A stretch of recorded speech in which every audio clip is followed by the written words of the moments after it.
ಕುರುಬ ಎಂದೆಂದೊಳೆ, ಯಾವ ಹನುಮತಸ್ಥ ಎಂದೆಂದೊಳೆ. ಕು ಎಂದರೆ ಕೃಷ್ಣನಯ್ಯ, ಕು ಎಂದರೆ ಕೃಷ್ಣನಯ್ಯ, ರು ಎಂದರೆ ರುದ್ರನಯ್ಯ, ಆ ಎಂದರೆ ಬ್ರಹ್ಮನಯ್ಯ. ಅಲ್ಲವೇರಿದ್ರೆ ಕುರುಬರಯ್ಯ ಹರ ಅದೇ ರೀತಿಯಾಗಿ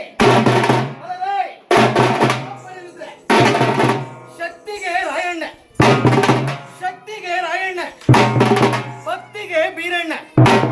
ಹೊಲರೇರಿದ್ರೆ ಕುಲದೈವ ವೀರಲಿಂಗೇಶ್ವರ, ಅಧಿದೈವ ರೇವಣ ಸಿದ್ದೇಶ್ವರ.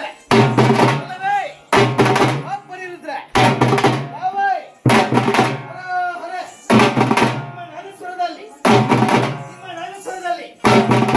ಅಲ್ಲವೇ ಗುರುವೇ ನಿನ್ನ ಆಟ ಬಲ್ಲವು, ಕುರುಬರ ಬೀರಪ್ಪನ ಮನೆಯ ಗದಿಗೆ ಸಿಂಗಾರ ಕಂಡು ಶಿವನು ಕೈಲಾಸ